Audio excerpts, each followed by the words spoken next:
this kung gusto mong gumawa ng inyong YouTube channel na talaga namang napakadali lang gawin. So, ang una nating gagawin ay welcome dito sa ating YouTube. Ayan, naka-download ka na ba ng yung YouTube? So, palitin nga muna natin. At ang susunod nating gagawin ay punta tayo dito sa pinakababa. Pinakababa, itong picture ko na to. Tapos, puntahan nyo po itong switch account. Ayan. Switch account. I-click nyo lang po yan. Antayin nyo lang po ang inyong account na mag-download. Ayan. I-click natin itong Julia. Ayan. Pag na-click nyo na yan, punta tayo sa ating Julia. So, ang gagawin nyo po dyan ay view channel natin yan, ha? View channel. So, itong may parang pencil na to. Ayan, parang may pencil na to. I-click nyo lang po yan. Click. Ayan. So, papalitan nyo po yung pangalan. So, lalagyan ko po yan, kunyari, ng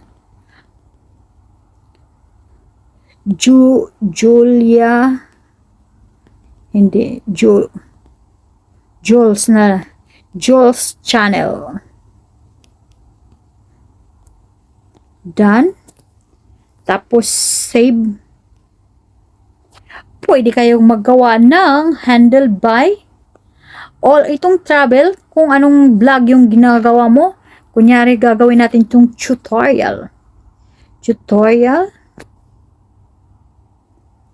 Ayan. Discard muna natin.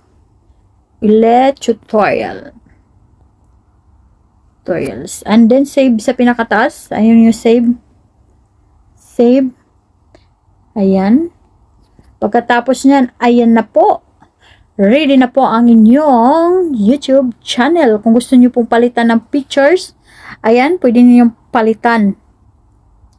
Ganun lang po kadaling gumawa ng extra channel or gumawa ng inyong new YouTube channel. Kung nakagawa na po kayo na Gmail, automatic na po yan. Pag open nyo po ng inyong YouTube channel, andun na po ang ating extra channel. At i-edit nyo lang po at para magawa nyo po ng inyong new YouTube channel.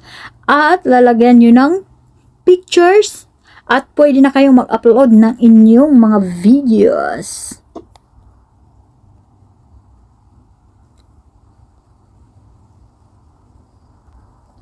Maraming salamat po sa inyong panonood. At kung umabot ka man sa part na ito, talagang nagustuhan nyo po ang ating paggawa ng new YouTube channel. Kaya huwag kalimatang mag-subscribe.